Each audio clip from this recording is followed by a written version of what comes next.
अध्यक्ष महोदय, आनंद गांधी बोला. आता जो प्रश्न इथे आमच्या मित्राने विचारलं की बिलकुल 5 वर्षामध्ये ह्या जे बिल्डिंग आहेत हे C1 कंडिशनमध्ये जाणार आहेत, त्यामध्ये काय दुमत नाहीये. आणि आम्ही कोणत्याही रिडेव्हलपमेंटसाठी काम होऊ नये किंवा थांबवायचा आमचा कोणता हेतू नाहीये. माझं म्हणणं एवढंच आहे की जर तुमचे 526 तिथे सभासद उपस्थित आहेत आणि त्यामधून 330 उपस्थित होते, त्यामधून 109 ऑनलाईन होते, त्याचबरोबर 439 हे सभासद तुमचे या मीटिंगमध्ये उपस्थित होते. मग मला एक सांगा की ज्या कंपनीला तुम्ही टेंडर पास करत आहात ती फक्त 51% देत आहेत आणि बाजूला महिंद्रा कंपनी त्यांनी दिलेलं आहे ते 61% द्यायला तयार आहे. दुसरी एक कंपनी आणखीन जास्त द्यायला तयार आहे. नाही अध्यक्ष महोदय जेव्हा आणि त्या सोसायटीचा सेक्रेटरी काय बोलतो की मी रुस्तमजीचा नमक खाल्लेला आहे, मी रुस्तमजीला शिवाय दुसरं लोकांना काम देणार नाही. अध्यक्ष महोदय, माझ्या विभागामध्ये तुम्ही आहात बाजूचे, मी त्या विभागामध्ये काम करतोय, लोक माझ्याकडे येऊन बोलतायत, मी त्या माझा प्रश्न एवढाच आहे की जेव्हा सर्व संमतीने हा जर पास झालेला असेल मग लोक का तुमच्या विरोधात जात आहेत? एकदा परत लोकांना बोलवा, एकदा परत बसा आणि ऐकून तर घ्या की तुम्हाला बाकी लोकांना जर जास्त मिळत असेल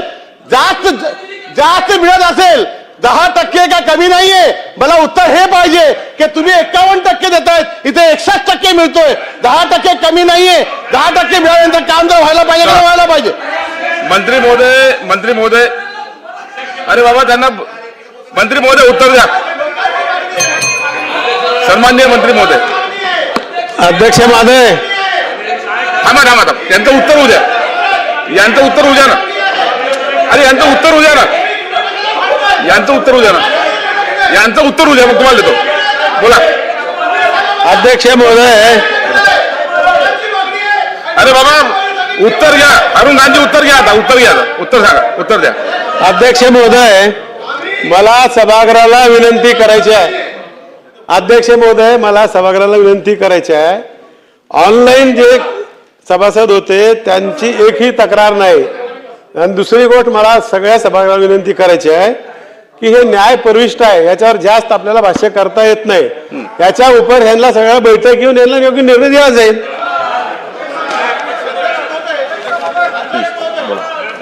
तुम्हाला देतो.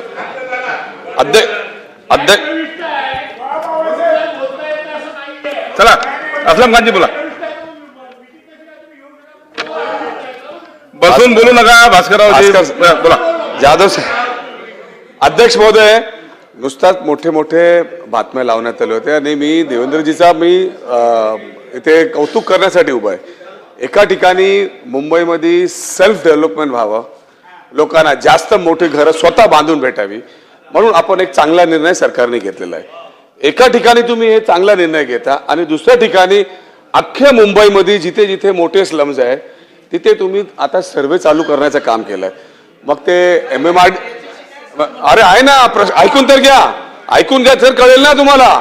तुम्ही जे मेजर स्लम्स आहेत मुंबईमध्ये दहिसर पासून कुलाबापर्यंत, अध्यक्ष महोदय काय गरज आहे? अध्यक्ष महोदय, मला मंत्री महोदयांना प्रश्न विचारायचा आहे की जेवढे मोठे स्लम्स आहे ते तुम्ही स्वतः त्याची मोजणी करण्याच्या ऐवजी, त्याचं इन्स्पेक्शन करण्याच्या ऐवजी तुम्ही त्यांना पत्र काढा स्लमवाल्यांना आणि त्यांना प्रोत्साहित करा की तुम्ही तिथे सेल्फ डेव्हलपमेंट मध्ये जा. चला मंत्री महोदय उत्तर द्या. मंत्री महोदय. सभापती महोदय, स्कोपच्या बाहेरचा प्रश्न आहे, मी उत्तर द्यायची आवश्यकताच नाही ना. चला शेवटचा प्रश्न अमित साटमजी. अध्यक्ष महाराज, 61% मिळावे की 51% मिळावे हे ठरवण्याचा अधिकार शासनाचा आहे, DDRचा आहे की तिकडच्या स्थानिक जे मेंबर्स आहेत त्या सोसायटीचे, त्या मेंबर्स आहे याचं उत्तर मंत्री महोदयांनी द्यावं. आणि मला हेही सांगायचं आहे अध्यक्ष महाराज, हा प्रश्न काही फक्त त्या एका सोसायटीचा आणि या लोखंडवाल्यामधल्या एका सोसायटीच्या रिडेव्हलपमेंटचा नाहीये. याचं कनेक्शन संपूर्ण मुंबई शहराशी आहे अध्यक्ष महाराज. हे संपूर्ण मुंबई शहरामध्ये अशा प्रकारे एक वर्सोवा पॅटर्न राबवला जातोय अध्यक्ष महाराज. आणि हा डेंजरस वर्सोवा पॅटर्न आहे, कारण मुंबईचा रंग बदलण्याचा प्रयत्न कोणीतरी करताय अध्यक्ष महाराज. हा माझा प्रश्न आहे अध्यक्ष महाराज. हा चला, माझ्या प्रश्नाचं उत्तर पाहिजे अध्यक्ष महाराज. अध्यक्ष महोदय, मी याचं उत्तर दिलेलं आहे. अरे होऊ द्या. देखा, असं नसते. एक प्रश्न झाल्यावर ऐकून घ्या अरुण गांधी, एक प्रश्न झाल्यावर उत्तर घेतल्याच्या नंतर आपण बोलू शकता. अध्यक्ष महोदय, हा अधिकार सोसायटीचा आहे. चला बोला, काय म्हणणं अरुण गांधी तुमचं? शेवटचा बोला, शेवटचा प्रश्न. अध्यक्ष महोदय, हा अधिकार 100% त्या तिथे राहणाऱ्या लोकांचा आणि सोसायटीचा आहे. यामध्ये काही तीळ मात्र शंका नाहीये. या शंका दुशंका करण्याची काही गरज नाहीये. माझं म्हणणं एवढंच आहे की जर सोसायटीने एकत्रित येऊन हे सगळं संमती केले असेल तर परत निवेदन का मागवत नाहीये, ऍडव्हर्टाइजमेंट का करत नाहीये?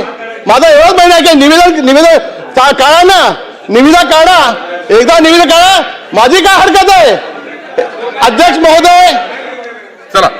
महोदय, लोकांना माझं एवढंच म्हणणं आहे की लोकांना जास्त जर मिळत असेल तर त्यांना आपण अशा प्रकारे का थांबवायचं? चला ठीक आहे. चला आला तुमचा प्रश्न. मंत्री महोदय उत्तर द्या. सोसायटीने निर्णय घेतलाय आणि सोसायटीचा तो अधिकार आहे. पुढे कोणतं घे? चला पुढे जाऊया. लक्षवेधी क्रमांक 3 श्री वरुण सरदेसाई.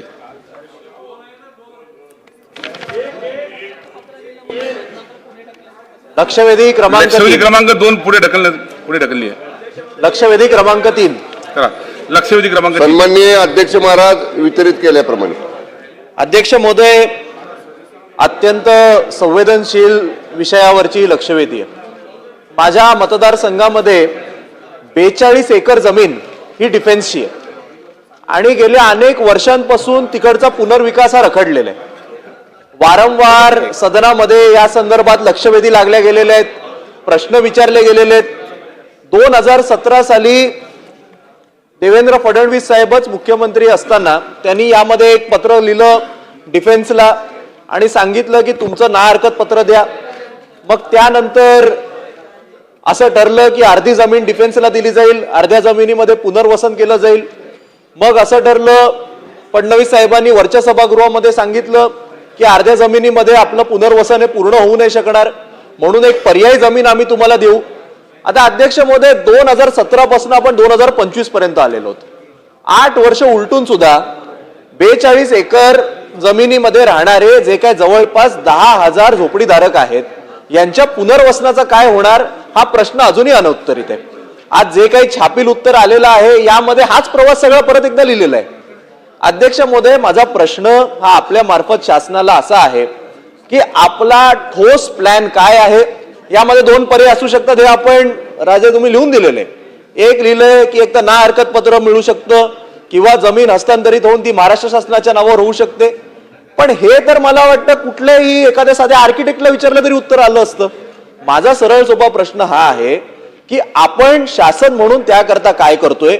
2017 पासून खुद्द आत्ताचे मुख्यमंत्री, तेव्हा सुद्धा तत्कालीन तेच मुख्यमंत्री होते, त्यांनी पाठपुरावा करून सुद्धा हा आपण प्रश्न मार्गी का लावू शकलो नाही? यावर आपल्याला काही टाइम बाउंड उत्तर मिळेल का? बाबा 6 महिन्यामध्ये, वर्षभरामध्ये सगळी 42 एकर जमीन ही आम्ही महाराष्ट्र सरकारच्या नावावर करू, प्रश्न घ्या, प्रश्नच विचारतोय ना, प्रश्नच आहे, किंवा आम्ही एनओसी घेऊन येऊ. त्यामुळे माझा पहिला प्रश्न हा आहे की टाइम बाउंड तुमचा प्लॅन काय आहे? तुम्ही एनओसी आणणार की अख्खी जमीन ही महाराष्ट्र सरकारच्या नावावर करणार? हा माझा प्रश्न आहे. दुसरा जो प्रश्न आहे की जर तुम्ही एनओसी आणणार म्हणत असाल तर आता कांदिवलीमध्ये सुद्धा डिफेन्सची जमीन आहे, तिकडे मध्ये डिफेन्सनी पत्र दिलं की तुमची जी रिडेव्हलपमेंट चालू होती त्याला तुम्ही आता स्टॉपवरची नोटीस द्या. मग जर उद्या तुम्ही एनओसी आणली आणि पुनर्वसनच परत डिफेन्सनी अडवलं तर त्यावर तुमचा प्लॅन ऑफ ऍक्शन काय आहे? अध्यक्ष महोदय, माझा तिसरा प्रश्न असा आहे की आत्ताच्या परिस्थितीत एनओसी आणाल, शासनाच्या नावावर होईल, ते बघू. तुम्ही आता किती दिवस सांगता ते आता उत्तरात मध्ये कळेल. माझा तिसरा प्रश्न असा आहे, आत्ता त्यामध्ये साधी गटारं जरी साफ करायची असतील तरी डिफेन्स हरकत घेते. त्यामुळे राहणाऱ्या लोकांना इतका त्रास होतो. पावसाळ्यापूर्वीची आम्हाला नालेसफाई सुद्धा तिकडे करता येत नाही, कारण त्यांच्या हद्दीमध्ये महापालिकेच्या अधिकाऱ्यांना जाऊ देता येत नाही. त्यावर आपण काही करणार का? आणि माझा चौथा प्रश्न आहे, यावर अशीच माझ्याच मतदारसंघामध्ये वेस्टर्न रेल्वेची सुद्धा जमीन आहे, ती सुद्धा केंद्र सरकारच्या अखत्यारीमधली आहे, 3 बंगला परिसरातली जमीन आहे. त्याच्यावर सुद्धा बायोमेट्रिक सर्वे झालाय, पण अजूनही अनेक्षर निघत नाही, कारण वेस्टर्न रेल्वेने अजून त्याला ही परवानगी दिलेली नाही, एनओसी दिलेली नाही. धारावीमध्ये जसे एक तुम्ही SPV तयार केली आणि त्यांनी रेल्वेला पैसे दिले आणि ती जमीन ही महाराष्ट्र सरकारकडे करून घेतली आणि पुनर्वसन झालं, त्याच धर्तीवर वांद्र्यातील 3 बंगल्याची जमीन असेल किंवा बेहरामपाडा नौपाड्याच्या लगतची जमीन असेल, यावर सुद्धा महाराष्ट्र सरकार काही पैसे भरून वेस्टर्न रेल्वेला ती जमीन ही स्वतःच्या नावावर घेऊन पुनर्वसन करता येईल का? असे माझे 4 प्रश्न आहेत. मंत्री महोदय.